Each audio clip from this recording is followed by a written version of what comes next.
தமிழ்நாட்டில் இங்கே நேரு, காந்தி, சுபாஷ் சந்திர போஸ் பேரில் சாலை, பூங்கா எல்லாமே இருக்குது. ஆனால் வட இந்தியாவில் வ.உ. சிதம்பரம் பிள்ளையோட எந்த ஒரு அடையாளமே கிடையாது. ஏன்னு சொல்லிவிட்டு மாநிலங்களவை உறுப்பினர் திருச்சி சிவா வந்து கேள்வி எழுப்புகிறார். மிக நியாயமான கேள்வி. ஏன் அப்படின்னா, ஜான்சி ராணி, தென்னகத்து ஜான்சி ராணி வேலுநாச்சி சொல்லுவார். வேலுநாச்சியார் பிறந்த எந்த காலம், அதுக்கப்புறம் வந்து ஜான்சி ராணி. வேலுநாச்சியாரோட வீரத்தில் பாதி கூட ஜான்சி ராணிட்டு கிடையாது. அவங்களுடைய திறமை வீரத்தில் அவங்கள வந்து இங்கே தென்னகத்தினுடைய ஜான்சி ராணிங்கன்னா அவங்க தான் சொல்லணும். இது தென்னகத்தினுடைய வேலுநாச்சியார் அப்படின்னு ஜான்சி ராணி சொல்கிறான். அவன் சொல்கிறான், ஒன்றில் செருப்பு கழட்டி அடிக்கணுமா அடிக்கக்கூடாதா?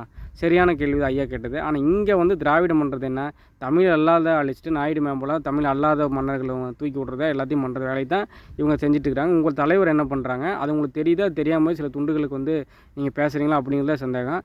ஒரு வகை இந்தியம் பேசி இங்கே தமிழ் அழிக்கிறான், ஒரு வகை திராவிடன் பேசி இங்கே துரோகியாக வந்து தமிழ்நாடு தமிழர்களையும் அழிக்க வேலையை தான் செஞ்சுட்டு இருக்கு. இதான் உண்மை. அப்புறம் எங்கே தமிழை முன்னேறி வருது?